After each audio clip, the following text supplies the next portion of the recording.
Саммит СНГ в Бишкеке. Чем примечательна встреча Путина с коллегами по содружеству? Подписывайтесь на обновления и будете в курсе всего самого интересного. Первая зарубежная поездка президента России Владимира Путина после выдачи ордена за его арест Международным уголовным судом, отказ премьер-министра Армении от участия во встрече и возможная попытка координации политики стран-участниц – это то, чем, по словам экспертов, может быть примечателен Совет глав государств СНГ, который проходит в Бишкеке.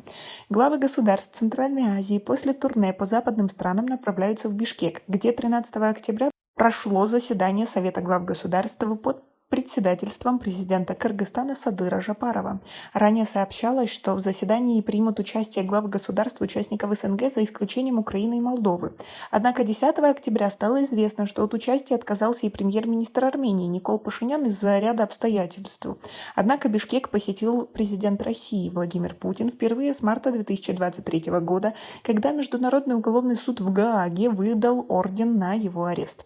Официальная повестка заседания состоит из 16 пунктов, куда входит обсуждение вопросов международных отношений в многополярном мире, цифровых технологий, защиты прав человека, продвижению русского языка как языка межнационального общения, мер борьбы с преступностью и тому подобное. Важным моментом является формирование общей политики с Россией в отношении третьих стран, включая Китай. Такой политики, которая бы отвечала интересам всех участников Содружества, говорит независимый политолог из Таджикистана Парвиз Муладжанов. Вместе с тем ожидается, что предстоящая встреча, возможно, станет относительно богатой на экономические предложения Москвы своим союзникам.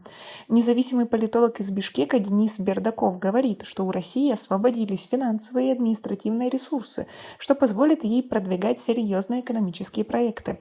Если в первой части повестки будут обсуждены гуманитарные вопросы, то второй частью могут стать вопросы по газу, гидроэнергетике, строительству ТЭЦ, ГЭС и тому подобное, полагает политолог. СНГ, созданная 32 года назад на руинах СССР, состоит теперь из 11 членов. Однако отношения между ними с каждым годом все более холодеют.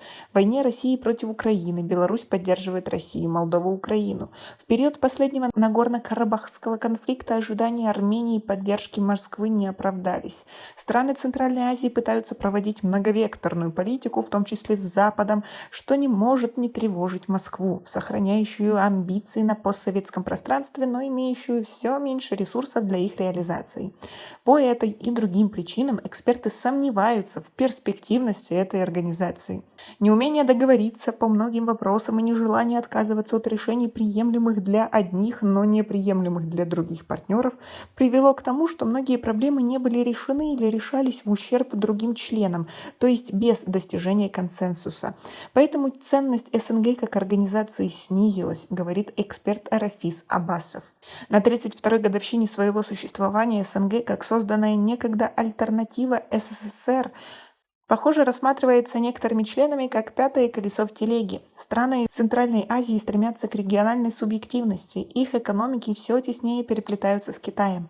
Тюркские страны региона параллельно диверсифицируют связи с Турцией и менее влиятельными игроками региона. Москва за это время так и не предложила привлекательную модель развития своим ближайшим партнерам и старается их держать в узде экономическими и политическими инструментами воздействия. Несомненно, Кремль будет стремиться использовать предстоящий саммит СНГ для усиления своего влияния в Кыргызстане, где большая часть населения по-прежнему поддерживает лидерство России. Но с другими членами СНГ, за исключением Беларуси, Кремлю будет трудно, пишет независимое международное издание.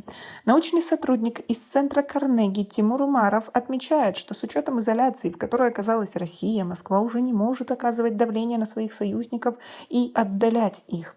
Наоборот, Путин будет говорить об экономической выгоде в нынешних условиях, потому что все понимают, что российские санкции оказывают давление на страны Центральной Азии, но создают массу возможностей для малого и среднего бизнеса, уверен эксперт. А как вы относитесь к такой ситуации? И как вы думаете, чем закончится эта встреча? У нас пока на этом все. Оцените наше видео подпиской и лайком. До скорой встречи!